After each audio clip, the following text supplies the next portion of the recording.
Hello everyone. आप सभी का हमारे चैनल पे स्वागत है बच्चों। तो आज के इस वीडियो में हम क्लास 10 के जो मोस्ट रिपीटेड क्वेश्चंस है जो कि बोर्ड एग्जाम में बार बार पूछे जाते हैं वो मैं आपको बताने जा रहा हूँ। ठीक है, 20 एनसीईआरटी के मोस्ट इंपॉर्टेंट और इजी क्वेश्चंस हैं जो कि हर एक हिंदी मीडियम में रिपीट होते हैं। तो बिना किसी तरीके से स्टार्ट करते हैं। ये जो क्वेश्चन है बच्चों, वो ये जो क्वेश्चन है बेटा, या तो 2 नंबर में, 3 नंबर में पूछे जाते हैं, 2 से 3 नंबर में ज़्यादा आते हैं ये क्वेश्चन। तो बिना किसी तरीके से स्टार्ट करते हैं। पहला क्वेश्चन आपके स्क्रीन पे आ चुका है कि यदि नीचे दिए गए बंटन का माध्यक 28.5 हो तो एक्स और वाई का मान ज्ञात कीजिए। माध्यक आपको दे रखा है। ये क्वेश्चन 3 नंबर या फिर 4 नंबर में बार बार पूछा जाता है बोर्ड एग्जाम में। ठीक है, बिना किसी तरीके से स्टार्ट करते हैं। माध्यक हमें दे रखा है, देखो बेटा। तो सबसे पहला काम क्या करना है, माध्यक वाला क्वेश्चन है तो सबसे पहले हमें तैयार करनी है सारणी। तो मैं टेबल बना लेता हूँ आपके स्क्रीन के सामने फटाफट। यहाँ वर्ग अंतराल आएगा, यहाँ बारंबारता आएगी। ठीक है, और यहाँ आपका संचय बारंबारता आ जाएगा। ठीक है, ओके। अब मैं करता हूँ, यहाँ पे मैंने लिख दिया वर्ग अंतराल, जैसे एग्जाम में लिखना है ना, वर्ग अंतराल लिख दोगे। यहाँ बारंबारता और यहाँ पर संचय बारंबारता। वर्ग अंतराल दे रखा है 0 से 10, 10 से 20, 20 से 30, 30 से 40, 40 से 50, 50 से 60। ठीक है, यहीं दे रखा है। ये है 5 x, फिर 20, 15, फिर वाई, और फिर 5। जो टोटल हमें दे रखा है ना बच्चों, वो इसका जो टोटल योगफल दे रखा है वो 60 दे रखा है। ये अच्छी बात दे रखी है। ठीक है, अब संचयी बारंबारता निकालने का टेक्निक क्या होता है कि पहला वाला जो है वो वैसा का वैसा आ जाता है। ठीक है बच्चों, फिर 5 पे हम क्या जोड़ेंगे, एक्स। तो क्या आ जाएगा, 5 + x। फिर 5 + x में 20 जोड़ोगे तो ये आ जाएगा 25 + x। 25 में 15 जोड़ोगे तो ये आ जाएगा 40 + x। 40 + x में y जोड़ोगे तो ये आ जाएगा 40 + x + y। और फिर ये 5 जोड़ोगे तो ये हो जाएगा 45 + x + y। ठीक है, आपको पता है बेटा, जो यहाँ होता है वही यहाँ होता है। ओके, तो यहाँ से देखो बेटा कि 45 + x + y आपका क्या हो जाएगा, 60। ठीक है, तो प्लस का 45 इधर आके क्या हो जाएगा, माइनस के 45। तो x + y बराबर आपका आ जाएगा 15। ठीक है, ये आपको आपका पहला समीकरण मिल जाएगा। ठीक है, ये आपको आपका पहला समीकरण मिल गया एक्स और वाई में, कोई दिक्कत नहीं। अब देखो बच्चों, आपको क्वेश्चन में क्या दिया हुआ है, काफ़ी इंपॉर्टेंट क्वेश्चन है। माध्यक दे रखा है, माध्यक को माध्यिका भी कहा जा सकता है। माध्यक आपको दे रखा है 28.5। ये जो 28.5 है कहाँ मिलेगा, किस अंतराल में मिलेगा, आपको वो ढूंढना है। तो वो यहाँ मिलेगा। ठीक है ना, कहाँ मिलेगा, वो मिलेगा इधर। ये वर्ग अंतराल है। इसी के सामने आ जाओ, ये आपको एफ दे देगा। और इसके ऊपर वाला तीसरे नंबर पर ना, दूसरे नंबर, ये आपको सी एफ दे देगा। ठीक है, तो ये हमारा आ जाएगा सी एफ, ये हमें मिल गया एफ, और ये हमारा आ गया माध्यक वर्ग। तो यहाँ पहले लिखना कैसे, माध्यक 28.5 है जो कि 20 से 30 वर्ग में है। ठीक है, इसलिए इसलिए जो एल हो जाएगा निम्न सीमा। ठीक है ना, निम्न सीमा क्या है, एल 20 है। तो ये 20 आ जाएगा एल, और एफ क्या हो जाएगा उसके सामने 20, और उसी के ऊपर वाला हम लेते हैं सी एफ में। और सी एफ हमारे पास कितना है बेटा, 5 + x। हमें एच भी चाहिए होता है। एच क्या होता है, कितने कितने का अंतर है, सब में 10 10 का अंतर है। तो एच हमारे पास 10 है। ठीक है, अब सूत्र पे आ जाओ। माध्यक का सूत्र क्या होता है, L + N/2 माइनस का सी एफ गुणा एच बट्टे में एफ। आप कहोगे सर ये एन क्या है, तो बेटा जो एन होता है ना, वो ये होता है कुल योगफल। ठीक है, एफ का कुल योगफल। माध्यक दे रखा है 28.5। एल कितना हमारे पास है, 20। ठीक है, n/2 60/2। सी एफ कितना हमारे पास, 5 + x, बाहर माइनस है, गुणा करेंगे तो प्लस का एक्स माइनस का हो जाएगा। और एच हमारे पास कितना है, 20। और एफ हमारे पास कितना है बेटा, एफ वो भी 20 है। ठीक है, वो भी 20 ही दे रखा है। एच हमारे पास 10 है, 20 नहीं है। 10 दूनी 20। ठीक है, ये प्लस का 20 इधर के क्या हो जाएगा माइनस, 28.5 में से 20 घटाओगे तो 8.5 आएगा। ठीक है, और यहाँ 30 बचेगा, 30 माइनस 5 माइनस एक्स बट्टे में 2, ये बट्टे का 2 इधर आके गुणे में हो जाएगा, 8.5 गुणा 2 तो 17 हो जाएगा, और ये आ जाएगा 25 माइनस एक्स, तो माइनस के एक्स इधर आके प्लस का हो गया, और प्लस के 17 इधर आके माइनस का। ठीक है, तो एक्स का मान कितना आ गया 8, आपका आंसर। एक्स के मान को उठाकर यहाँ रख दो, ठीक है ना, तो 8 प्लस वाई बराबर 15, तो वाई का मान आ जाएगा 15 माइनस के 8 यानी कि 7। ठीक है, तो वाई का मान कितना होगा बेटा 15 होगा, और एक्स का मान कितना होगा आपका 8 होगा। ये क्वेश्चन बहुत ज़्यादा इंपॉर्टेंट है और बोर्ड एग्जाम में बार बार रिपीट होता है। आगे बढ़ते हैं नेक्स्ट क्वेश्चन में। एक शंकु के छिन्नक की तिर्यक ऊंचाई 4 सेंटीमीटर है, इसके वृत्तीय शिरों के परिमाप 18 सेंटीमीटर और 6 सेंटीमीटर है, इस छिन्नक का वक्र पृष्ठ क्षेत्रफल ज्ञात कीजिए। देखो बेटा छिन्नक बनाते हैं हम, हमको क्या दे रखा है बेटा, एक छिन्नक दे रखा है, ये छिन्नक है। ठीक है, छिन्नक की तिर्यक ऊंचाई जो एल है ना वो हमें दे रखी है 4 सेंटीमीटर, इसके वृत्तीय शिरों के परिमाप, ये जो परिमाप पहला जो दे रखा है छोटा वाला वो दे रखा है 6 सेंटीमीटर, और जो बड़े वाले का परिमाप दे रखा है वो दे रखा है 18 सेंटीमीटर। मान लेते हैं इसकी जो त्रिज्या है वो R1 है और इसकी जो त्रिज्या है वो R2 है। ठीक है, दिया है परिमाप, वृत्तीय जो परिमाप दे रखा है वो आपको दे रखा है ये वाला, क्या 2πr1 आपको दे रखा 18 सेंटीमीटर। ठीक है, तो 2π गुणे में रख के क्या हो जाएगा बट्टे में, काटोगे 2 नम 18, तो R1 का मान आ गया 9/पाई। ठीक है, दूसरा जो परिमिति आपको दे रखा 2πr2 वो आपको दे रखा 6। ठीक है, तो ये 2π जो गुणे में रखे बट्टे में आ गया 2 3 6, तो R2 का मान आ गया 3/पाई। ठीक है, तिर्यक ऊंचाई आपको दे रखा है, अब आपको क्या निकालना है प्रश्नानुसार। प्रश्नानुसार छिन्नक का वक्र पृष्ठीय क्षेत्रफल। ठीक है, इसका सूत्र क्या होता है पाई R1 प्लस R2L, संपूर्ण नहीं बोला है सिर्फ वक्र बोला है। ठीक है, तो वही सूत्र लगाएंगे, पाई का मान मत रखो, R1 का मान है आपके पास 9/पाई, R2 का मान है 3/पाई, और L का मान कितना दे रखा है क्वेश्चन में 4। देखो लॉसपा दोनों के बट्टे में पाई, पाई लॉसपा आ गया, जब नीचे सेम रहता है ऊपर वैसे का वैसे जुड़ जाता है। पाई से पाई कटा, 9 3 12 गुणे 4, 12 चौके 48, क्षेत्रफल है तो सेंटीमीटर स्क्वायर आ जाएगा आंसर। ठीक है, कोई दिक्कत नहीं। आगे बढ़ते हैं नेक्स्ट क्वेश्चन में। कह रहे व्यास 7 सेंटीमीटर और 20 मीटर गहरा कुआं खोदने में निकली हुई मिट्टी को समान रूप से फैलाकर इतने गुणा इतना चबूतरा बनाया गया, इस चबूतरे की ऊंचाई ज्ञात कीजिए। बहुत ही आसान क्वेश्चन है और इम्पोर्टेंट है। ये हमारे पास कुआं है, इस कुएं को हमने खोदा, जो मिट्टी निकली उस मिट्टी से हमने चारों तरफ एक चबूतरा बनाया है बैठने का। ठीक है, क्या बनाया, एक चबूतरा बनाया। तो मान लेते, माना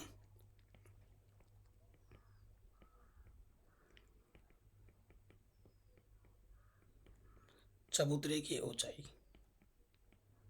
h है। ठीक है, जो कि आपको ज्ञात करनी है।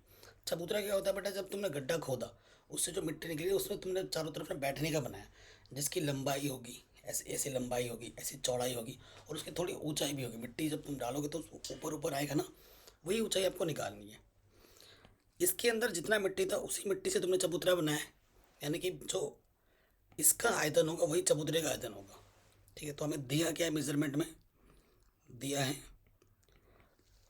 कुआं पेलन के शेप में है तो हम लिखेंगे दिया है, और ये दे रखा है 7 सेंटीमीटर। ठीक है, सेंटीमीटर है ध्यान रखिएगा, और बाकी 7 दिया है आपको, क्या व्यास 7 सेंटीमीटर दे रखा है। ठीक है, दिया है बेलन का व्यास बेलन का व्यास आपको क्या दे रखा है 7 सेंटीमीटर। तो सेंटीमीटर को मीटर में बदलो क्योंकि बाकी सब मीटर में से, मीटर में बदलने के लिए 100 से गुणा करते हैं और भाग करते हैं, ये मीटर में आ गया। तो ये व्यास है, त्रिज्या क्या हो जाएगी इसकी आधी होती है, ठीक है ना, इसकी क्या होती है आधी। तो आधी है तो 2 से भाग दे देंगे, इसके बट्टे में कुछ नहीं, 1 है, गुणा 7 एकम 7 बट्टे में ये आ जाएगा 200, 7/200 मीटर। ये हमारे पास त्रिज्या है, ठीक है, ध्यान रखिएगा। और बेलन की ऊंचाई कितनी दे रखी है हमें क्वेश्चन में 20 मीटर, ठीक है। बेलन की ऊंचाई कितनी है, ऊंचाई को कैपिटल एच से दर्शाते हैं, ऊंचाई एच, ये हमें दे रखा है 20 मीटर, ठीक है। चबूतरे की जो लंबाई और चौड़ाई है वो 22 × 14 दे रखा है, ठीक है। तो यहाँ हम लिख देंगे प्रश्नानुसार, ठीक है। प्रश्नानुसार आपको पता है बेटा बेलन का जो आयतन होगा, ठीक है, बेलन का जो आयतन होगा वो किसके बराबर होगा, चबूतरे के आयतन के, ठीक है। तो देखो बेटा बेलन का आयतन का सूत्र क्या होता है πr²h, और चबूतरे का आयतन का सूत्र होता है क्षेत्रफल गुणे ऊंचाई। जब क्षेत्रफल को हम ऊंचाई से गुणा करते हैं तो हमें मिल जाता है। सो पाई का मान हमारे पास कुछ नहीं दे रखा तो 22/7 रखेंगे। आर हमारे पास है 7/200, 7/200, ठीक है ना, सेंटीमीटर था। क्षेत्रफल क्या होता है लंबाई गुणा चौड़ाई, लंबाई गुणा चौड़ाई आपको दे रखा है, ये लंबाई है चौड़ाई है, ये है 22 × 14 और ऊंचाई को आपने h माना है। एक 7 से 7 काटो, ठीक है, 22 एकम 22, ऊपर ऊपर 22 कट गया, ऊपर से यहाँ 7 बचा, 200 × 200 और ये 14 गुणे में रखे क्या गया बट्टे में, ठीक है। तो जो प्रश्न में दे रखा है जो मेजरमेंट उसी हिसाब से हम कर रहे हैं। 7 एकम 7, 7 दूनी 14, तो ये आ जाएगा 2 दूनी 4 दूनी 8, पीछे से कितना 00, ये आपका h आ गया, ठीक है, इतना मीटर, ये आपका आंसर आएगा अकॉर्डिंग टू क्वेश्चन, ठीक है, कोई दिक्कत नहीं, ये क्वेश्चन भी हमारा आराम से बन गया। अगले प्रश्न में आ जाइए, कहने सिद्ध कीजिए कि एक समकोण त्रिभुज में कर्ण का वर्ग शेष 2 भुजाओं के वर्गों के योगफल के बराबर होता है, यानी कि पाइथागोरस प्रमेय। अगर आपके पास एक समकोण त्रिभुज है बच्चों, ठीक है, समकोण त्रिभुज हम जानते हैं, इसका नाम मैंने ए दिया, इसका नाम बी दिया, इसका सी, ये हमारा बी समकोण है। तो क्या होता है 90 अंश के सामने वाली भुजा क्या होती है कर्ण, इसे हम आधार बोल देते हैं, और ये हमारा क्या हो गया लंब। तो क्या हमें सिद्ध करना होगा कि जो AC का वर्ग है, कर्ण का जो वर्ग है वो आधार का वर्ग प्लस लंब का वर्ग, ये हमें सिद्ध करना है। ये होती है पाइथागोरस थ्योरम, पाइथागोरस प्रमेय, जिसको मैंने ऑलरेडी सिद्ध करा रखा है बच्चों, इस लिंक्स पर डाल दूंगा डिस्क्रिप्शन में। बोर्ड एग्जाम में थेल्स के प्रमेय या फिर पाइथागोरस प्रमेय सिद्ध करने के लिए हर साल आता है, या तो पाइथागोरस प्रमेय सिद्ध करने के लिए आएगा या थेल्स प्रमेय सिद्ध करने के लिए आएगा ही आएगा 100%। अगले प्रश्न पे आ जाती है, कह रहे मीनार के पाद बिंदु से एक भवन के शिखर का उन्नयन कोण 30 डिग्री है और भवन के पाद बिंदु से मीनार के शिखर का उन्नयन कोण 60 डिग्री है। यदि मीनार की ऊंचाई 50 मीटर हो तो भवन की ऊंचाई ज्ञात कीजिए। हर साल आने वाला प्रश्न है ऐसा। देखो बेटा सबसे पहले भवन हो या मीनार हो, हवा में तो बनेंगे नहीं, ज़मीन चाहिए उसके लिए, ये हमारी ज़मीन है, ठीक है। और हमारे पास भवन यहाँ मान लेते, ये हमारा भवन है और ये हमारा मीनार है, ठीक है। क्या बोला जा रहा है, देखो बेटा ये भवन का शीर्ष हुआ, ये भवन का पाद बिंदु, ये मीनार का शीर्ष है और ये मीनार का पाद बिंदु, ठीक। तो हमसे बोला गया मीनार के पाद बिंदु से भवन के शिखर का जो उन्नयन कोण है वो कितना है, वो 30 डिग्री है, ठीक है। और भवन के पाद बिंदु से, ये भवन का पाद बिंदु है, मीनार के शिखर का जो उन्नयन कोण है वो कितना है 60 डिग्री है, ठीक है। यदि मीनार 50 मीटर ऊंची है, मीनार कितनी है, 50 मीटर ऊंची, ये मीनार है, ये 50 मीटर ऊंची है, तो भवन की ऊंचाई क्या होगी, मान लेते हैं कि भवन की ऊंचाई h होगी, ठीक है। मैं नाम दे देता हूँ इसका, ये A, ये B, ये C और ये बिंदु है D, ठीक है। आपका समकोण त्रिभुज 2 बना है, आपको दोनों को हल करना है, एक भुजा आपको निकालनी है, ठीक है, और ये भुजा आपको दे रखी है, दोनों त्रिभुज, ये भुजा ओवनिष्ठ है, चाहे तुम ये वाला समकोण त्रिभुज लो या ये वाला लो, ये ओवनिष्ठ भुजा तुम्हें ये लेना ही पड़ेगा। ठीक है, तो पहले आ जाएंगे त्रिभुज ए बी सी में, इस भुजा को मैं एक्स नाम दे देता हूँ। ठीक है, आपको ये निकालना है और ये दोनों भुजा में ओवनिष्ठ है। चूंकि ए बी बट्टे बी सी, देखो बेटा कोण के सामने वाली भुजा लंब होती है, लंब बट्टे आधार क्या होता है, टेन थीटा, क्या हो जाएगा टेन थीटा, थीटा कितना आपके पास 30, तो ए बी है एच और बी सी है एक्स, टेन 30 का मान होता है 1/√3, एक्स एक कम एक्स और ये आ जाएगा एच √3। ठीक है, पहला वाला समीकरण। अब आ जाओ दूसरे समीकरण में, त्रिभुज बी सी डी में। ठीक है, ये आपको दे रखा है और ये आपको निकालना है फिलहाल, जब ये निकालोगे तभी तो आपको ये मिलेगा एच। ठीक है, चलिए, तो हमें क्या पता डी सी दे रखा है और बी सी हमें निकालना है, तो कोण के सामने वाले भुजा लंब और ये हो जाएगा आधार, लंब बट्टा आधार टेन थीटा, थीटा कितना है 60, डी सी है 50, बी सी को हमने एक्स माना, टेन 60 का मान √3, एक्स इधर आ गया, √3 नीचे आ गया। ठीक है, समीकरण नंबर 2। अब x के मान को उठाकर समीकरण नंबर 1 में रख दो, x का मान समीकरण 1 में रखने पर, ठीक है बच्चों, रख देते हैं, तो हमें h निकालना है, सॉरी x का मान रख दो, x का मान कितना 50 √3 और यहाँ h है और इधर है √3, √3 गुणे में इधर के बट्टे में आ जाएगा। ठीक है, आगे हल करें, h का मान आ जाएगा 50 √3 गुणा √3 सिर्फ 3, 50/3 मीटर। ठीक है, ये जितनी भी ऊंचाई है ना इसका 1/3 हिस्सा होगा ये वाला भवन की ऊंचाई, ये हमें हमारा आंसर मिल गया। हर साल आने वाला प्रश्न है बच्चों। आगे बढ़ते हैं, काफ़ी शानदार क्वेश्चन है। द्विघात समीकरण का विविक्तीकरण ज्ञात करना है, मूलों की प्रकृति ज्ञात करनी है और फिर मूलों का अस्तित्व हो तो उन्हें हल करना है। ठीक है, बहुत ही शानदार क्वेश्चन है, हर साल आता है, दिया है। क्या दे रखा है बेटा, द्विघात समीकरण, जो समीकरण दे रखा है उसको हम लिख लेते हैं 3x² -4√3x, ये भी एनसीईआरटी का ही प्रश्न है ये। ठीक है, ये द्विघात समीकरण आपको दे रखा है। ठीक है जी, यहाँ पर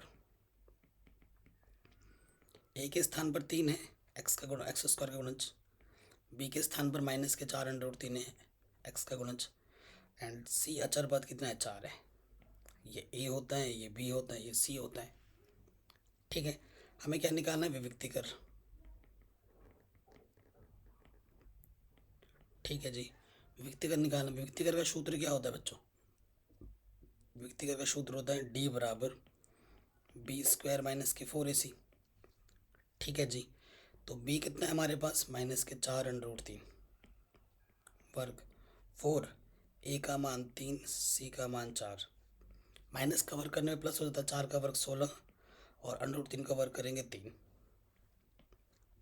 4 चौको 16 गुणा 3, ये चीज़ और ये चीज़ सेम है, घट के 0 आ जाएगा, d का मान 0 है। चूँकि d का मान 0 है अतः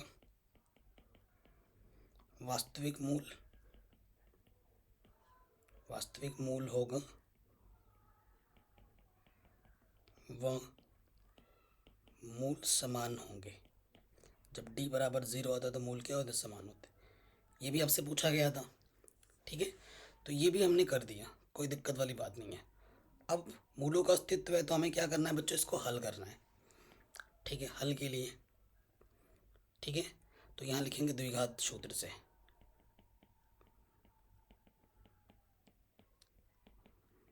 द्विघात सूत्र आप जानते हैं क्या होता है, x बराबर माइनस का b plus minus √d, b² - 4 इसी को d कहते हैं, बट्टे में 2a। ठीक है, मान रखेंगे, b का मान है -4√3 प्लस में डी का मान आपका आया था 0, ठीक है, और 2a का मान कितना है 3, तो माइनस गुणा माइनस प्लस हो जाएगा, यह 4√3। देखो 0 का वर्गमूल 0 ही होता है, 2 3 6। अब किसी संख्या में 0 जोड़ो या 0 घटाओ वही रहते हैं, और इससे मूल 2 बार आ जाएगा, 2 दूनी 4, 2 3 6, तो x का मान आ जाएगा 2√3/3, और यहाँ लिख देना ट्वाइस, 2 बार यही मूल आएगा क्योंकि मूल समान है। ये हमारा आंसर आ गया जो हमसे पूछा गया था। ठीक है बच्चों, कहीं पे कोई डाउट हो वीडियो को दोबारा देखें। आगे बढ़ते हैं। कह रहे हैं आकृति में OABC केंद्र O और त्रिज्या 3.5 सेंटीमीटर वाले वृत्त का चतुर्थांश है। NCERT का प्रश्न है, यदि OD 2 सेंटीमीटर हो तो छायांकित भाग का क्षेत्रफल आपको ज्ञात करना है। इस छायांकित भाग का क्षेत्रफल निकालना है। कैसे निकलेगा? इस चतुर्थांश के क्षेत्रफल में से जब इस त्रिभुज के क्षेत्रफल को घटा दोगे सफ़ेद हिस्से को, तो काला काला हिस्सा बच जाएगा। चतुर्थांश है, ठीक है, और त्रिज्या क्या दे रखी है, यहाँ से लेकर यहाँ तक 3.5 सेंटीमीटर, और ये जो OD है वो दे रखा आपको 2 सेंटीमीटर। बहुत आसान प्रश्न है, ठीक है, दिया है। क्या दे रखा है बच्चों? जो आपको त्रिज्या दे रखी है वो दे रखी है आपको 3.5, जिसे आप लिख सकते हैं 7/2 सेंटीमीटर, ठीक है, और चतुर्थांश है तो कोण आपका थीटा कितना होता है 90 डिग्री, ठीक है, ओके, ये हो गया। और OD आपको कितना दे रखा है 2 सेंटीमीटर, ठीक है। हमें क्या निकालना है प्रश्नानुसार? प्रश्नानुसार हमें निकालना छायांकित भाग का क्षेत्रफल। छायांकित भाग का क्षेत्रफल क्या हो जाएगा बेटा? ये त्रिज्यखंड है, त्रिज्यखंड का क्षेत्रफल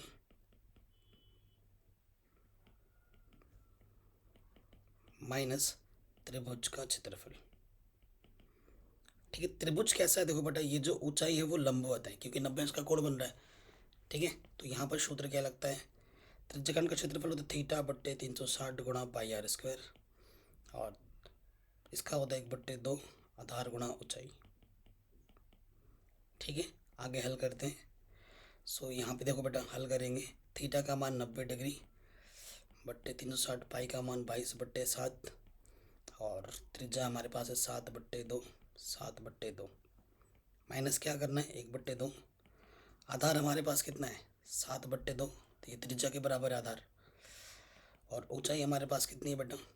ये OD, ये है 2 से 2 कटा, 0 से 2 कटा, 9 चौको 36, 7 से 7 कटा, ठीक है, 2 1 कम 2, 2 1 कम 2, ऊपर आगे 11 7 77, और 4 दूनी 8, और यहाँ से आगे 7/2, लॉसअप आ जाएगा 8, 2 चौके 8, 7 28, ठीक है। घटाएंगे 7 में से 8 घटाएंगे, 17 में से 8 घटाएंगे तो आ जाएगा 9, और 6 में से 2 गया ये 49/8 सेंटीमीटर स्क्वायर, ठीक है बच्चों, ये आपको आपका आंसर मिल जाएगा। अगले प्रश्न पे आ जाइए। कह रहे हैं त्रिज्या 15 सेंटीमीटर वाले वृत्त का एक चाप केंद्र पर 60 डिग्री का कोण अंतरित करता है। चाप की लंबाई एवं चाप द्वारा बनाए गए त्रिज्यखंड का क्षेत्रफल ज्ञात कीजिए।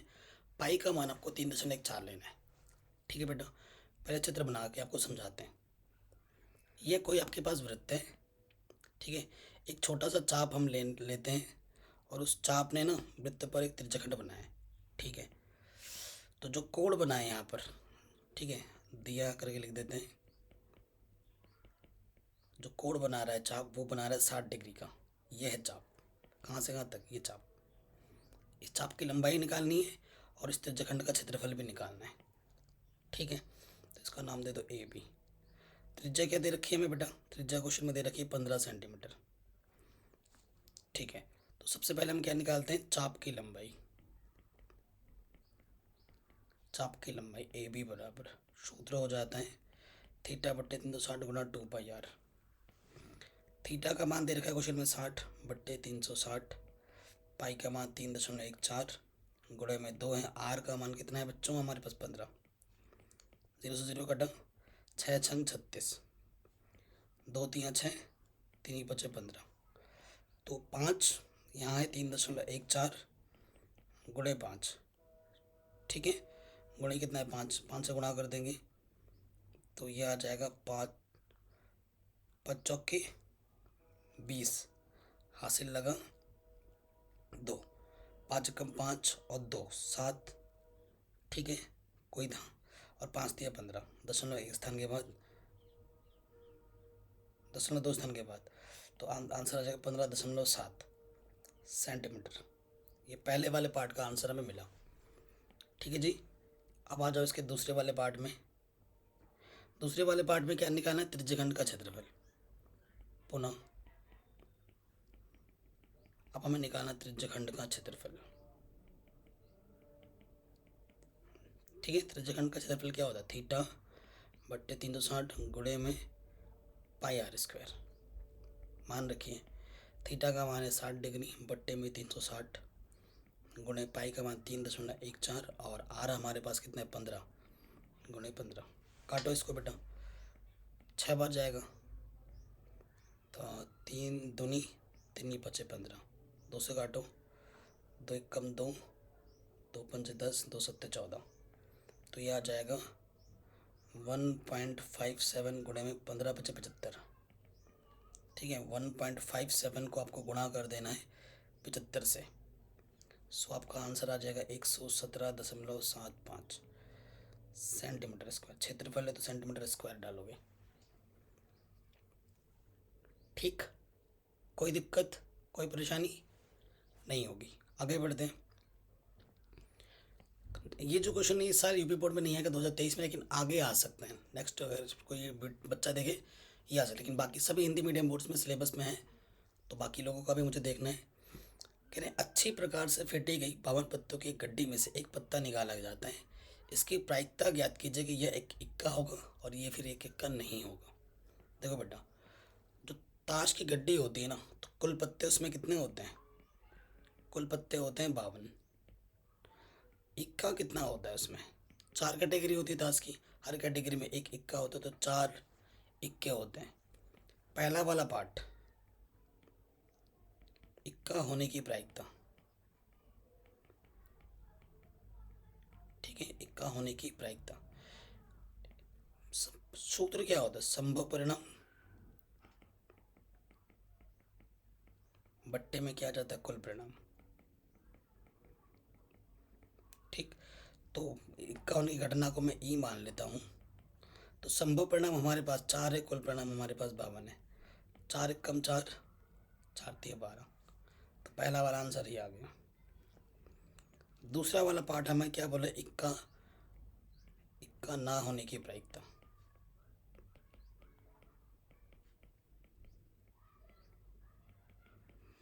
यानी कि पीई डैश निकालना है आपको। तो वो क्या होता है, एक में से आपको इक्का होने की प्रायिकता घटा देनी है, तो एक माइनस इक्का होने की प्रायिकता क्या है 13, लॉसअप आ जाएगा 13, 13 एक कम 13 माइनस के 1, तो आंसर आ जाएगा 12/13। इतना आसान है कि नहीं बच्चों। तो ये क्वेश्चन भी आपका आराम से बन गया। आगे बढ़ते हैं। 3 सेंटीमीटर त्रिज्या का एक वृत्त खींचिए, इसके बढ़ाए गए व्यास पर केंद्र से 7 सेंटीमीटर दूरी पर एक स्थित 2 बिंदु P व Q लीजिए, इन दोनों से वृत्त पर स्पर्श रेखा खींचिए। तो बेटा कंप्यूटर पे ये करवाना थोड़ा सा डिफ़िकल्ट बात है और पूरा पूरा आंसर भी नहीं है पाएगा। ये जो प्रश्न है 11.2 प्रश्नावली NCERT का है, लिंक्स में डाल दूंगा डिस्क्रिप्शन में, जाके देख लेना, ठीक है। हर साल आता है ऐसा क्वेश्चन, या फिर ये जो क्वेश्चन है 11.1 का क्वेश्चन है, ये प्रश्न या फिर ये प्रश्न, इनमें से एक बोर्ड एग्जाम में ज़रूर आता है हर साल, ठीक है। तो ये भी प्रश्नावली 11.1 NCERT का है, आप जाके डिस्क्रिप्शन में लिंक दे दूंगा, ज़रूर देखना। आती है तो अच्छी बात है, नहीं आते तो मैंने सब कुछ पढ़ा रखा है, सारे क्वेश्चंस करा रखे हैं, जाके देख सकते हैं। नेक्स्ट प्रश्न पे आ जाते हैं। उस त्रिभुज का क्षेत्रफल ज्ञात कीजिए जिसके शीर्ष इतने हैं, ठीक है। आपको मैं त्रिभुज बना के दिखाता हूँ। हमारे पास एक त्रिभुज दे रखा है, ठीक है। इसके नाम मैंने दिए A B C, जो निर्देशांक हमें दे रखा है A का वो है 5,1 माइनस का और फिर है 3, -के 5 और सी हमारे पास दे रखा है 5, 2। तो ये निर्देशांक है x1 y1, x2 y2, x3 y3। त्रिभुज का क्षेत्रफल का जो सूत्र होता है वो होता है 1/2 x1 y2 - y3, x2 y3 - y1, x3 y1 - y2। ये सूत्र होता है। ठीक है, मान रखते हैं सूत्र में 1/2।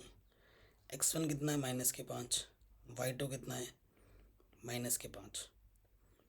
ठीक है, और y3 कितना है 2, x2 कितना है 3, y3 है 2, y1 है 1, x3 है 5, y1 है आपका 1 और y2 है आपका माइनस के बाद, तो माइनस माइनस प्लस हो जाएगा।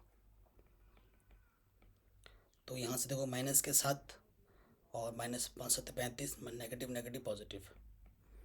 यहाँ 1 बचेगा तो प्लस का 3 आ जाएगा, 6×5 = 30।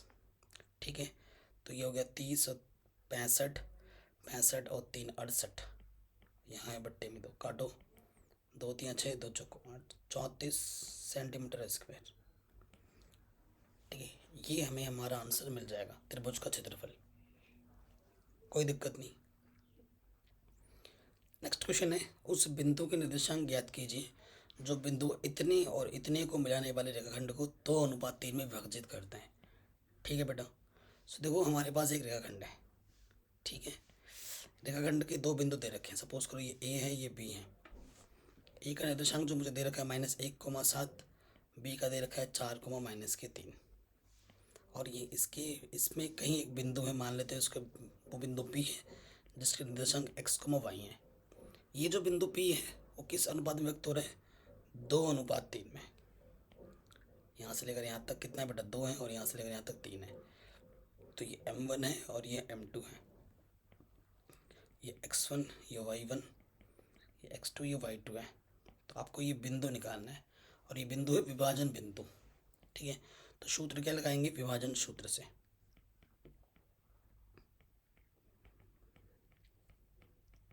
ठीक है बेटा, विभाजन सूत्र क्या होता है? x बराबर m1 x2 plus m2 x1 बट्टे में m1 प्लस m2। मान रखो m1 का मान 2, x2 का मान 4, m2 का मान 3, x1 का मान -1 बट्टे में m1 प्लस m2। 4 दूनी 8, 3 एकम 3 माइनस, तो ये आ जाएगा 5/5, 5 एकम 5। ठीक है, x का मान आ गया 1। y के लिए सूत्र क्या होता है बेटा? y निर्देशांक के लिए बस y लगा दो, m1 y2 plus m2 y1, m1 plus m2। m1 हमारे पास 2 है, y2 हमारे पास -3, m2 3 है, y1 हमारे पास 7 है, m1 प्लस m2। 2 3 6, 7 3 21 बट्टे में 5। 21 में से 6 घटाएंगे 15, 5 3 15, तो y का मान आ गया 3। अतः जो बिंदु होगा बेटा P वो होगा 1,3। ठीक है, जो विभाजन बिंदु होगा वो कितना होगा? 1,3 होगा आपका आंसर। आराम से हो गया। आगे बढ़ते हैं। ये प्रश्न है, इसको आपको सिद्ध करके ये लाना है। ठीक है, अगर बच्चों आप मेरी वीडियो पहली बार देख रहे हैं या कुछ टाइम पहले से ज्वाइन कर रखा है, तो बेटा मैं बहुत सालों से पढ़ा रहा हूँ। ठीक है, NCERT एक्सरसाइज क्लास 10th की अगर आप कोई भी वीडियो सर्च करते हैं, ये बच्चों का प्यार है, बच्चों का सपोर्ट है। ठीक है, मेरे हर वीडियोस मिलियन में व्यूज़ जाते हैं, मेरे लाखों बच्चे देखते पसंद करते हैं और उनको मेरा तरीका, मेरा जो मेथड होता है बहुत पसंद आता है। और मैं आपसे एक चीज़ बोलना चाहता हूँ बेटा, प्रश्नावली 8.4 है, क्वेश्चन नंबर 5वें के जो 10 पार्ट है वहाँ से एक क्वेश्चन बार बार एग्जाम में आता है। ठीक है, ये क्वेश्चन मैंने ऑलरेडी करा रखा है। कुछ दिन पहले मैंने एक वीडियो बनाई थी त्रिकोणमिति पर आधारित, कुछ 10 प्रश्न मैंने लिए थे जो कि बोर्ड एग्जाम में बार बार पूछे जाते हैं। तो वहाँ पे भी मैंने कुछ दिन पहले इस क्वेश्चन को सॉल्व करा है। इस क्वेश्चन को पिछले 4-5 दिन से मैंने कई बार सॉल्व करा दिया है। ठीक है, तो मैं लिंक्स डाल दूंगा डिस्क्रिप्शन में, पूरी प्लेलिस्ट की, आप जाके देख लेना। 8.4 क्वेश्चन नंबर 5वें का तीसरा पार्ट है ये। मुझे तो नंबर भी याद है इस क्वेश्चन का। ठीक है, मैंने करा रखा है ना, इतने सालों से पढ़ा रहा हूँ, नंबर तक याद हो रखा है। तो आप जाकर ज़रूर देखिए, हर साल आता है ये क्वेश्चन। नेक्स्ट प्रश्न है, आपको आता है तो अच्छी बात है बेटा, आना चाहिए वैसे तो, नहीं आता है तो लिंक्स मिल जाएगी डिस्क्रिप्शन पर, जाकर ज़रूर देखना। अब वीडियो लिस्ट को भी स्क्रॉल करोगे, एक दिन पहले ही वीडियो बना रखा था, वहाँ पे भी मिल जाएगा। इन दोनों बिंदुओं के बीच की दूरी याद करनी है, ये भी एनसीईआरटी का प्रश्न है, ठीक है। सो देखो बच्चों, ये ए है, हमें ए और बी के बीच की दूरी निकालनी है। सूत्र क्या होता है, x1 माइनस x2 का वर्ग, y1 माइनस y2 का वर्ग, होता है कि नहीं। ये आपका x1, ये आपका y1, ये आपका x2, ये आपका y2 रखिए सूत्र में। x1 a है, x2 आपका माइनस है तो माइनस माइनस प्लस हो जाता है, y1 आपका b है, y2 का माइनस के b है तो माइनस माइनस प्लस का b हो जाता है। a और a कितना हो जाएगा, 2a वर्ग 2b का वर्ग, स्क्वायर करो, 2 का वर्ग 4, 4b स्क्वायर, 4 के अंदर उभयनिष्ठ निकाल दिया, 4 बाहर आके वर्गमूल होता है 2 4 का, और इसका नहीं बनेगा क्योंकि ये प्लस चिन्ह में है। इतना मात्रक ज़रूर लिखना, ठीक है। ये इनके बीच की दूरी आ जाएगी, ठीक है। कई लोग सोच रहे हैं सर आपने आज तो चश्मा लगा रखा है, या आप कभी जब आप चश्मा लगाते तो आपकी आंखें ख़राब है क्या? नहीं बेटा, आंखें फर्स्ट क्लास हैं। मछली हम खाते हैं, और मछली में जो होता है विटामिन ए बहुत ज़्यादा होता है, जो आंखों के लिए फर्स्ट क्लास होता है। एक्चुअली चश्मा इसलिए लगा रखा है ना, ऊपर लाइट बहुत सारी है, और लाइट से मेरे को बहुत प्रॉब्लम होती है, ठीक है। लाइट जब दोपहर में मैं बाहर भी निकलता हूँ ना, तो मेरी आंखों से पानी निकलता है, ठीक है। मतलब बहुत सेंसिटिव है, धूप का हो या लाइट का हो, ठीक है। तो मैं कहीं बाहर भी जाता हूँ तो हमेशा काला चश्मा लगाता हूँ। कोई स्टाइल नहीं है, ठीक है, और कोई फैशन नहीं है, बस प्रोटेक्शन है खुद की आंखों की। क्योंकि ज्ञानेंद्रिय हमारी हर एक चीज़ इंपॉर्टेंट है, बट आँख उनमें सबसे ज़्यादा इंपॉर्टेंट है। सोचो बेटा, तुम अगर एक बार के लिए सुन नहीं पा रहे हो, एक बार के लिए बोल नहीं पा रहे हो, तो भी चलता है क्योंकि तुम लिख सकते हो। एक बार अपनी आंखें बंद करके देखना, तुम्हारे लिए दुनिया कैसी हो जाती है, एकदम काला अंधेरा हो जाएगा। तो सबसे इम्पोर्टेंट मेरे हिसाब से जो ज्ञानेंद्रिय होती है ना, वो आपकी आंख होती है, जो कि बहुत अनमोल है। अगला प्रश्न जो हर साल आता है, ग्राफी विधि से हल कीजिए। इसको हल करना है ग्राफी विधि से, ग्राफ खींच के हल करना है, ठीक है। तो पहला समीकरण दे रखा है समीकरण 1 से,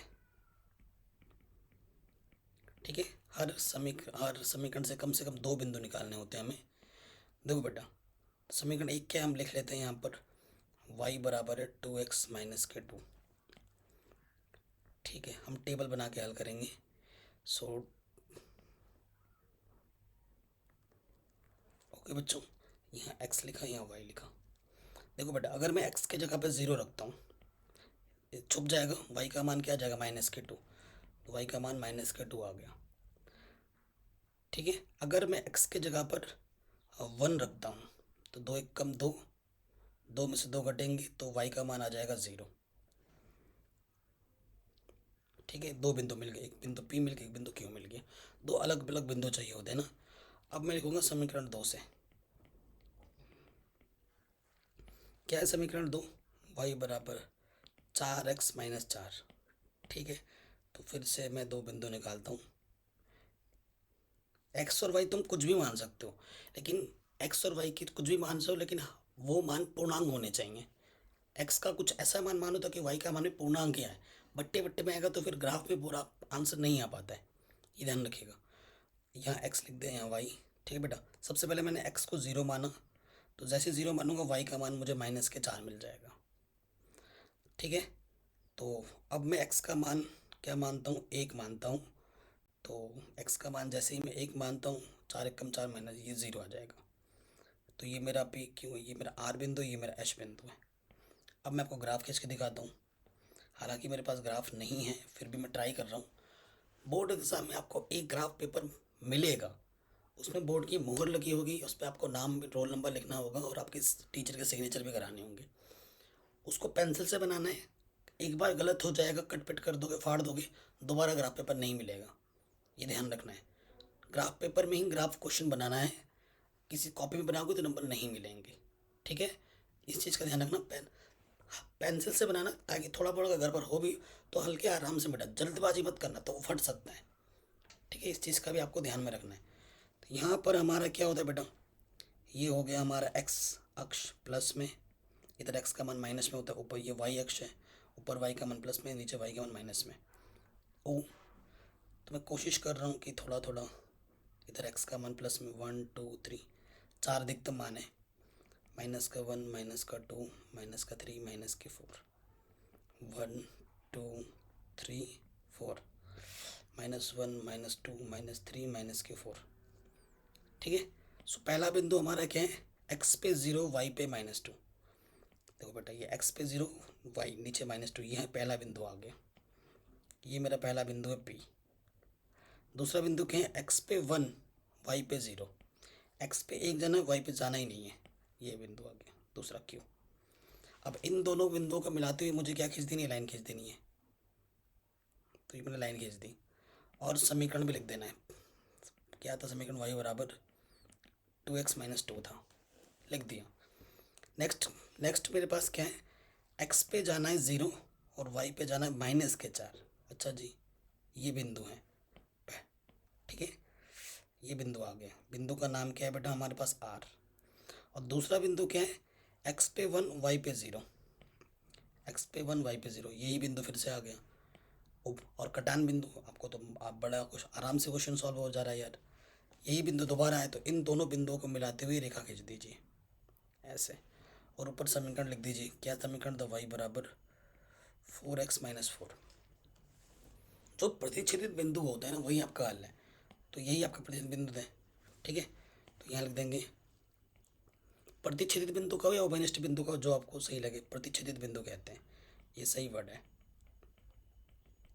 प्रतिच्छेदित बिंदु क्या है हमारा, क्यू और एच दोनों हैं, जिसके निर्देशांक क्या है, जिसके निर्देशांक 1,0। पहले एक्स होता है फिर वाई, तो एक्स का मान 1 होगा और वाई का मान 0 होगा।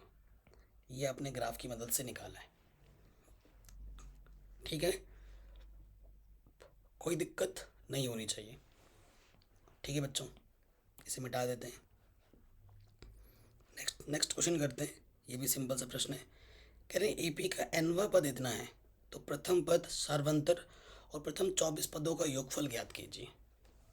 एनवा पद दे रखा है आपको, सो देखो बेटा दिया है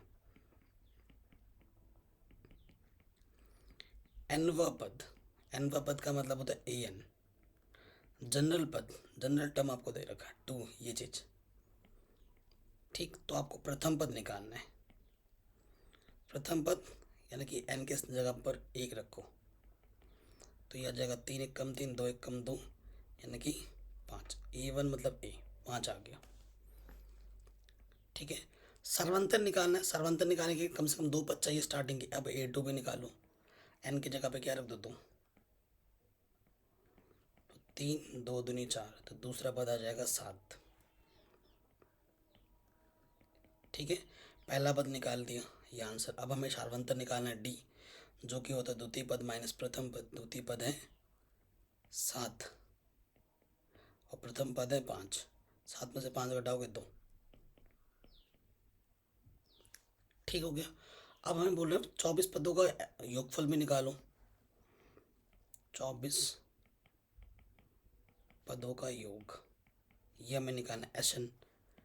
ठीक है, एस एन क्या होता है बेटा, n/2 2a + n-1 × d। रखिए मान 24 पदों का योग, n की जगह पे 24 रखना है। प्रथम पद है 5, n की जगह पे 24 - 1 और सार्वंतर है आपका 2। 2 1 कम 2 2 दूनी 4, 5 दूनी 10, 23 गुणा 2, बाहर बार 46 हो जाएगा। 23 दूनी 46 और 10 56, 12 छंग 72 हासिल लगा 7, 12 पंजे 60 और 7 67, 672। ठीक है, 24 पदों का योगफल आपको, ये आपको आराम से मिल जाएगा। सिंपल, आराम से हो गया। अगले प्रश्न में आ जाओ। इस समीकरण को हल करना है। देखो इसमें सिमेट्री क्या है, इसके बट्टे में एक्स है, इसके बट्टे में एक्स है। इसमें कोई बट्टे बट्टे में नहीं है, तो जो बट्टे होता है उसी को मानो, बाकी वाई तो सिंपल ही है, आराम से मिल जाएगा। ये आपका समीकरण नंबर 1 है और ये आपका समीकरण नंबर 2 है। ठीक है बच्चों, तो मैं क्या करता हूँ, माना 1/x को a मान लेता हूँ। ठीक है जी। तो समीकरण 1 से क्या हो जाएगा, समीकरण 1 से, और यहाँ लिख देता हूँ समीकरण 2 से। समीकरण 1 से देखो, इस 1/x है ना, ए मान रहे हो आप, तो ये क्या हो जाएगा, 4a प्लस 3y बराबर 14, और ये हो जाएगा 3a माइनस के 4y बराबर 23। ठीक है, ये आपका समीकरण नंबर तीसरा हो जाएगा, और ये आपका समीकरण नंबर चौथा हो जाएगा। तीसरा चौथा हल करते हैं समीकरण को, है ना।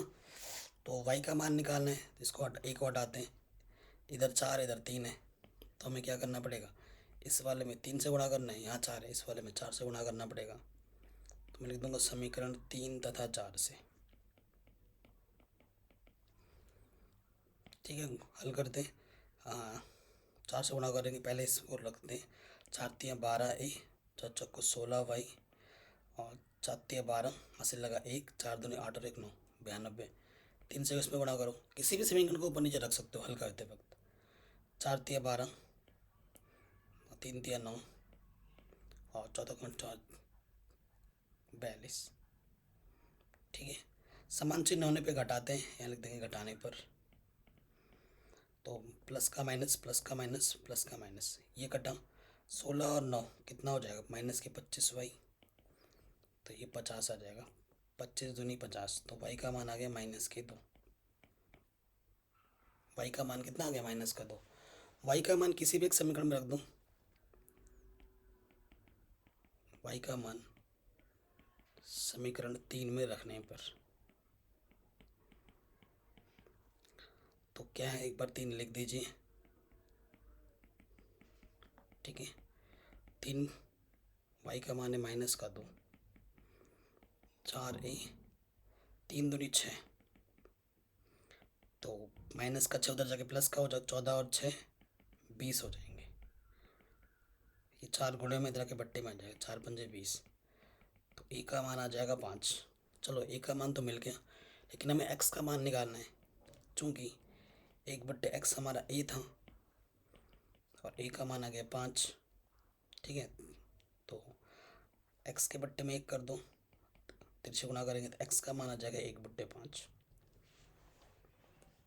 ठीक है, ये हमें हमारा आंसर आराम से मिल जाएगा। अगले प्रश्न में आ जाते हैं, जो कि हर साल लगभग पूछा जाता है, और ये क्वेश्चन मैंने कितनी बार करा रखा है, कितनी बार करा रखा है मैं बताता हूँ बेटा। ये जो पहला क्वेश्चन है, चैप्टर नंबर 1 का पहला उदाहरण है। उदाहरण भी मैंने सारे करा रखे हैं, उदाहरण वाले वीडियो देख सकते हो आप मेरे, उसकी भी प्ले लिस्ट में डाल दूंगा डिस्क्रिप्शन पे। ठीक है, यूक्लिड विभाजन एल्गोरिथम के प्रयोग से एचसीएफ निकालने के लिए हर साल क्वेश्चन आता है, या तो ये करना है, ये भी करा रखा है, ये एनसीईआरटी एक्सरसाइज 1.3 का क्वेश्चन है, और पहले चैप्टर का ही क्वेश्चन है, तो आशा करता हूँ कि हर बच्चे को ये प्रश्न आता होगा। नहीं आता है, करा रखा है क्वेश्चन। ठीक है, ये प्रश्नावली 1.3 का प्रश्न है। कुछ दिन पहले मैंने अलग से एक वीडियो बनाई थी, वहाँ पे भी इस क्वेश्चन को मैंने सॉल्व कराया था। लगभग हर मॉडल पेपर जो सॉल्व कराया उसमें इस टाइप के क्वेश्चन करा रखे हैं। ये भी कई बार मॉडल पेपर में सॉल्व कराए अलग अलग से, और ये क्वेश्चन ऑलरेडी उदाहरण वाला जो वीडियो मैंने बना रखा है 1 शॉट चैप्टर नंबर 1 का, तो एक ही वीडियो में सारे उदाहरण करा दिए, सारे चैप्टर्स के ऐसे ही। तो ये पहला उदाहरण है पहले चैप्टर का, इसको भी करा रखा है। ठीक है, आता है तो अच्छी बात है, नहीं आता है तो लिंक्स मैंने डाल दिए डिस्क्रिप्शन पे, जाके देख लेना। ठीक है, प्लेलिस्ट वगैरह चेक किया करो। अगले प्रश्न में आ जाओ। कह रहे सिद्ध कीजिए कि दो संकेंद्रीय वृत्तों में बड़े वृत्त की जीवा छोटे वृत्त को स्पर्श करती है, स्पर्श बिंदु पर समद्विभाजित होती हैं। देखो क्या बोल रहे हैं, आपके पास संकेंद्रीय वृत्त हैं दो, तो पहले ये एक वृत्त है बड़ा वाला, और फिर दूसरा वृत्त है छोटा वाला। बना नहीं ना प्रॉपर, ये ऐसे ऐसे ऐसे बन जा बढ़िया। ये दो संकेंद्रीय वृत्त हैं, संकेंद्रीय वृत्त जो दोनों बिंदु की केंद्र एक हो, केंद्र को मैं ओ बोल देता हूँ। कह रहे सिद्ध कीजिए कि दो संकेंद्रीय वृत्तों में बड़े वृत्त की जीवा जो छोटे वृत्तों को स्पर्श करती हैं। बड़े वृत्त की जीवा देखो, ये बड़ा वृत्त है, ये इसकी जीवा है, जो छोटे वृत्तों को स्पर्श करती होगी एक बिंदु पे पी मान लेते हैं। ठीक है, स्पर्श बिंदु पर समद्विभाजित होती है। स्पर्श बिंदु पर ये मैंने डाल दिया, इसको समद्विभाजित करती है। ठीक है, इसको मैंने ए बोल दिया, इस बिंदु को बी बोल दिया। हमें ये सिद्ध करना है कि जो ए पी है वो पी बी के बराबर है। तो यहाँ लिख देता हूँ, हमें सिद्ध करना है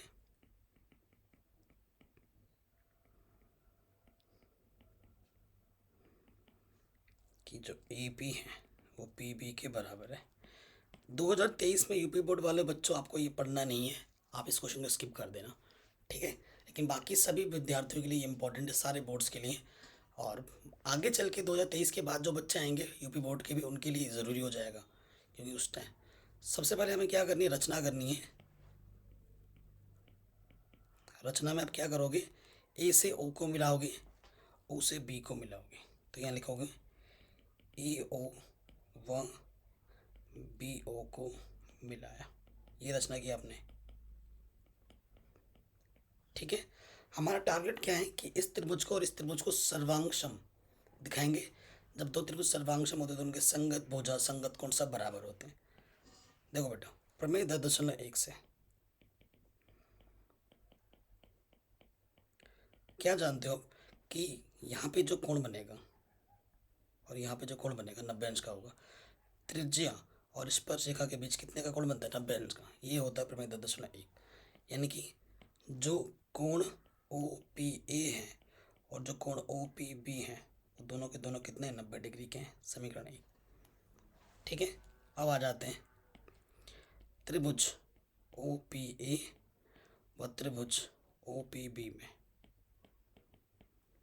देखो बच्चों, जो दोनों त्रिभुजों में ये भुजा उपनिष्ठ है, ओ पी बराबर ओ पी। ठीक है ना। और उसके बाद आपका जो बेटा कोण है, ये कोण ओ पी ए बराबर है कोण ओ पी बी के, दोनों के दोनों 90 डिग्री के हैं। उसके साथ साथ ओ ए बराबर ओ बी है। ठीक है ना, ये भी त्रिज्या है, ये भी त्रिज्या है बड़े वृत्त की। ठीक है, क्यों बड़े वृत्त की त्रिज्या है दोनों। ठीक है, तो कौन सा प्रॉपर्टी लगा रहे हो आप, तो ये पढ़ के आए हो कि सर जब हम दो भुजा लेते हैं ना, दो भुजा जब हम लेते हैं तो उनके बीच ये वाला कोण हमें बराबर चाहिए होता है, ये वाला कोण तो बराबर नहीं दे रखा है। तो जब ऐसी स्थिति आ रही है कि ये जो है और ये जो बराबर है और यहाँ पे 90 अंश आ रहा है, यहाँ 90 अंश आ रहा है, तो इस प्रॉपर्टी को बोलते हैं आर एच एस। क्या बोलते हैं, आर एच एस, समकोण त्रिभुज के लिए। तो यहाँ लिखेंगे आर एच एस द्वारा त्रिभुज ओ पी ए सर्वांगसम हो जाएगा त्रिभुज ओ पी बी के। अतः सी पी सी टी द्वारा, सी पी सी टी द्वारा जब दो त्रिभुज सर्वांगसम होते हैं तो उनकी संगत भुजा बराबर होती है और संगत कोण भी, ए पी बराबर पी बी। यही आपको सिद्ध करना था, हेंस प्रूव्ड। बड़े आराम से हो गया। ठीक है, कोई दिक्कत नहीं। आगे आते हैं नेक्स्ट क्वेश्चन में। कह रहे कॉट 15 कॉट 8 है तो साइन और सेक ए का मान बताइए। देखो बेटा, दिया है, क्या दिया है, कॉट ए, ये जो 15 गुणे में है इधर आ जाएगा बट्टे में। ठीक है, आपको साइन निकालना है और सेक निकालना है। सो देखो, आपको जहाँ पता होगा, लाला आम लाया, कच्चा कच्चा आम, यहाँ से साइन होता है, यहाँ से कॉस, यहाँ से टेन, यहाँ से कॉसेक, सेक, कॉट। तो कॉट है यानी कि ये आपका क्या है, आधार है नीचे से ऊपर, और ये आपका लंब है। तो हम क्या बनाएंगे, एक समकोण त्रिभुज, क्योंकि त्रिकोणमिति के सारे नियम कानून समकोण त्रिभुज में लागू होते हैं। ये आपका कर्ण होता है, ठीक है, ये आपका आधार है और ये आपका लंब है। तो ये दे क्या रखा है, हमें आधार दे रखा है 8 और लंब दे रखा है 15। कर्ण निकालना है तो ये रख देंगे पाइथागोरस प्रमेय से। पाइथागोरस प्रमेय क्या होता है बच्चों, कर्ण का जो वर्ग होता है वो होता है आधार का वर्ग प्लस लंब का वर्ग। कर्ण हमें निकालना है। ठीक है, आधार 8 है, 8 का वर्ग, लंब 15 है, 15 का वर्ग, 8 8 64, 15 का वर्ग 225, जोड़ेंगे तो 289। तो कर्ण क्या हो जाएगा बेटा, कर्ण हो जाएगा 289 का वर्गमूल जो कि होता है 17। तो ये हमें कितना मिल गया बेटा 17। अब आ जाओ क्वेश्चन में, हमें क्या निकालना है, साइन ए। ठीक है, साइन क्या होता है, लंब बट्टे कर्ण। तो लंब कितना हमारे पास, लंब है 15, कर्ण है 17, आंसर। दूसरा हमें निकालना है सेक ए। सेक होता है कर्ण बट्टे आधार, कर्ण बट्टे आधार। कर्ण आपका 17 है, आधार आपका 8 है। ये आपको आपका आंसर मिल जाएगा बड़े आराम से। ठीक है, नेक्स्ट क्वेश्चन में आ जाओ। कह रहे त्रिभुज ए बी सी और त्रिभुज डी एफ, ठीक है, आपस में समानांतर है। उनके क्षेत्रफल इतने, यहाँ पर ना ये चिन्ह गलत दे रखा है, ये समरूप है, ये होना चाहिए। उनके क्षेत्रफल इतने, अगर बी से इतनी तो ई एफ कितने। ये क्वेश्चन बहुत इंपॉर्टेंट है, हर साल आता है ये क्वेश्चन, हर साल आता है। आपके पास दो त्रिभुज हैं, एक ए बी सी है और एक बड़ा वाला है डी ई एफ मान लो। ठीक है, ये आपका क्या है बच्चों, ए बी सी। ठीक है, और ये त्रिभुज इस त्रिभुज के क्या है, समरूप है, डी ई एफ। पहले वाले का जो क्षेत्रफल है वो 64 है और दूसरे वाले का 121। ठीक है, जब दो त्रिभुज आपस में समरूप होते हैं ना, उनकी संगत भुजा का अनुपात का जो स्क्वायर होता है उनके क्षेत्रफल अनुपात बराबर होता है ना। और मैं 6.6 आपने पढ़ा होगा, पर मैं 6.6 से क्या होगा बेटा, एरिया ए बी सी बट्टे एरिया डी ई एफ, दो। ठीक है, उनके संगत भुजा बी सी और बट्टे में ई एफ, बी सी बट्टे ई एफ संगत भुजा के वर्ग के बराबर होता है। ये दे रखा है 64, ये दे रखा है 121, बी सी दे रखा है प्रश्न में 11.2 और ई एफ हमें निकालना है। स्क्वायर है, 64 को लिख सकता हूँ मैं 8 का वर्ग, 121 को लिख सकता हूँ मैं 11 का वर्ग। ठीक है, ये हमारे 11.2 है और ये हमारा ई एफ है। तो यहाँ पे स्क्वायर है तो टोटल का स्क्वायर है, लगा सकता हूँ मैं 8/11 का स्क्वायर, और इधर है 11.2 बट्टे में ई एफ स्क्वायर। तुलना कर दो, इसका भी घात 2 है, इसका भी घात 2 है, तुलना करेंगे तो घात हट जाएगा तो बेस की तुलना हो जाएगी। 8/11 बराबर 11.2 बट्टे में क्या है आपका ई एफ है। तिरछे गुणा करो, ये ई एफ इधर आ जाएगा और 11.2 गुणे 11 बट्टे में आ जाएगा 8। ठीक है, अब आपको हल करना, 8 से घटेगा क्या, 8 एकम 8, 3 बचा, 8 चौके 32। ठीक है, तो 1.4 को गुणा कर देना है आपको 11 से, तो आ जाएगा आपका आंसर 15.4 सेंटीमीटर ई एफ। ठीक है, हर साल आने वाला प्रश्न है। अगला क्वेश्चन आ जाओ। कह रहे हैं अभाज्य गुणनखंड विधि द्वारा 26 और 91 का आपको क्या निकालना है, एलसीएम निकालना है। ठीक है, पढ़ाते पढ़ाते हमारी बैटरी, हमारी तो नहीं, लैपटॉप की बैटरी लो हो गई है, मतलब आईपैड की बैटरी लो हो गई, तो उसको चार्ज करना पड़ रहा है, लगा दिया चार्ज पे। चलिए करते हैं अभाज्य गुणनखंड विधि से। ये 26 लिखेंगे, यहाँ लिखेंगे 51।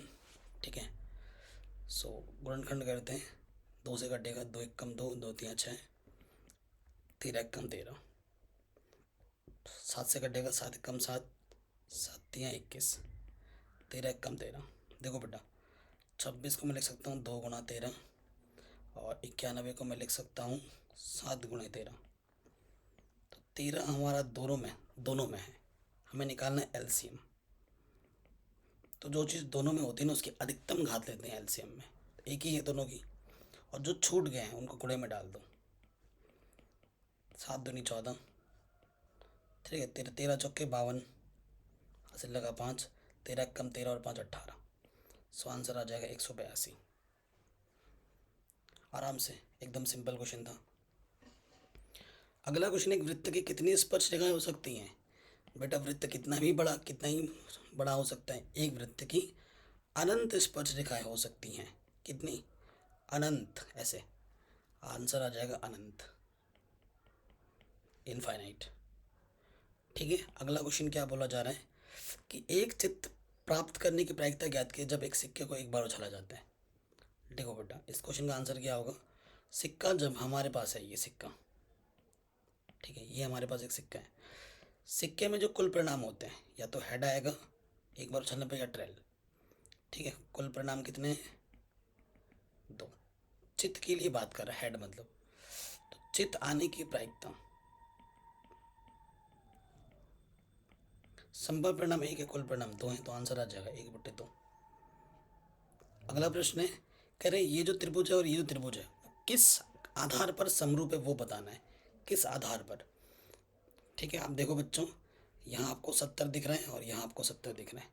2.5 का डबल 5 है और 5 का डबल 7 है, तो यहाँ लिखोगे 2.5 बट्टे में है 5 और इधर है आपका 5, 5 का डबल है 10। ठीक है, और दोनों संलग्न भुजा होनी चाहिए, ये संलग्न भुजा, ये संलग्न भुजा। इनका अनुपात देख लो बेटा बराबर है कि नहीं। 0.0 बढ़ गया, 25 से कम 25, 25 तो नहीं 50, 5 से कम 5, 5 दिन 10, दोनों का अनुपात बराबर है। ठीक है, और उनके बीच का कोण भी बराबर है, तो SAS किस क्राइटेरिया से होगा वही बताना था, तो आप लिख दोगे SAS द्वारा, ये दोनों त्रिभुज आपस में समरूप हैं। अगला क्वेश्चन बोल रहे हैं, ठीक है लास्ट प्रश्न, अभी लास्ट नहीं, थोड़ा 1-2 क्वेश्चन और बचे। अब छोटे छोटे प्रश्न आ रहे हैं 1 नंबर वाले। D व्यास वाले अर्धवृत्त का क्षेत्रफल क्या होगा, शानदार क्वेश्चन है। देखो बेटा, ये वृत्त है, ठीक है, वृत्त का जो व्यास है ना वो D दे रखा है, इसलिए इसकी जो त्रिज्या हो जाएगी वो D की आधी हो जाएगी, D/2। ठीक है, तो क्षेत्र कह रहे हैं अर्धवृत्त का क्षेत्रफल क्या होगा, अर्धवृत्त का क्षेत्रफल जो कि होता है πr²/2।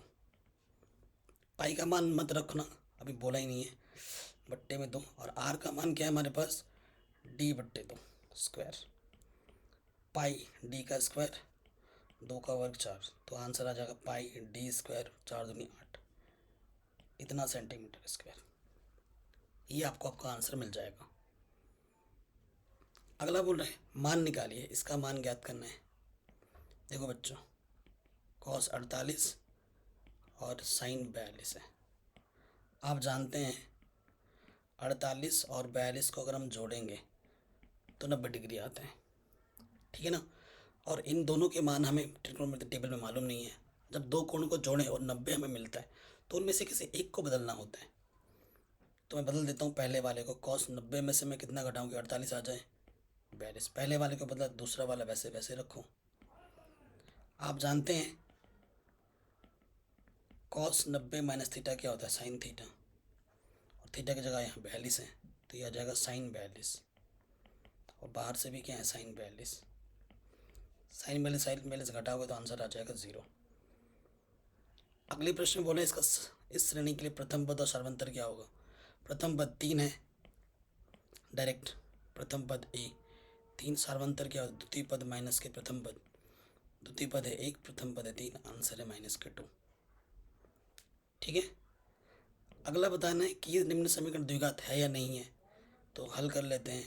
x से गुणा करोगे x², x एकम x और ये है 8, a + b a - b, a का स्क्वायर b का स्क्वायर, x² से स्क्वायर कटा और यहाँ से -4 बचा, -4 इधर आके +4 हो गया।